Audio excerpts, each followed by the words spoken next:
Breaking news উঠে আসছে আরো একটা।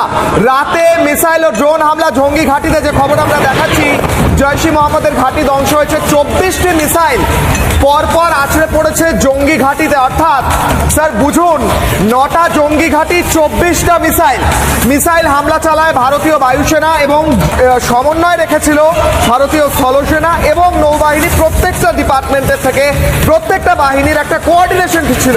24টি মিসাইল পরপর আছড়ে পড়ে গিয়ে জঙ্গি ঘাঁটিতে, পালানোর পর্যন্ত সময় ছিল না। পরের ব্রেকিং নিউজ, পরপর ব্রেকিং নিউজ আসছে।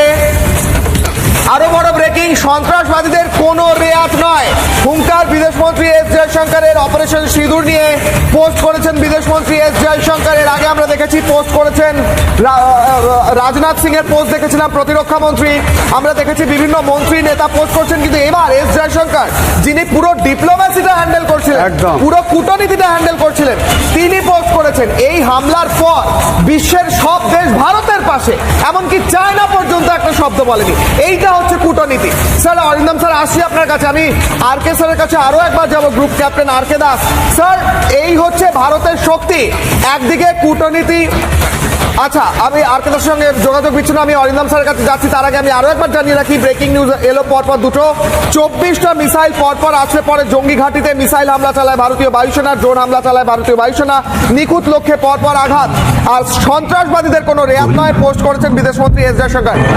বলছিলাম অরিন্দম স্যার, বিশ্বের কোন দেশ, তারা বলছে কোন কন্ট্রোল রাখা উচিত, কোনোভাবে কন্ট্রোলের বাইরে যাওয়া উচিত না, কয়েকজন এরকম কথা বলছে, কিন্তু কেউ বলছে না যে ভারত কেন আক্রমণ করলো। কারো সাহস নেই।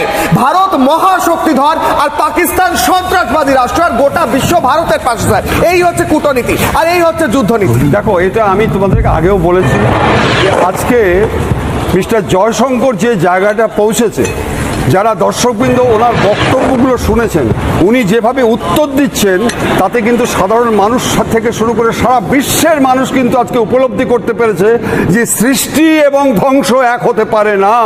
যারা সৃষ্টি করছে এরা ধ্বংস করছে, এরা মা মানে না, এরা বোন মানে না, এরা কোনো সভ্যতাকে আজকে প্রাগ ঐতিহাসিক যদি আমরা দেখি সেগুলো বর্বর। আমি তোমাদের বলি একটা, আজকে তুমি আমাকে বলো তো, আল কায়দা, আইএসআই, জয়শ-ই মোহাম্মদ, লস্করি তৈবা, পাক তালিবান, তুমি জানো এই পাক তালিবান ইমরান খান থাকতে এই পাক তালিবানকে পাঠিয়ে দিয়েছিল আজকে আফগানিস্তানে।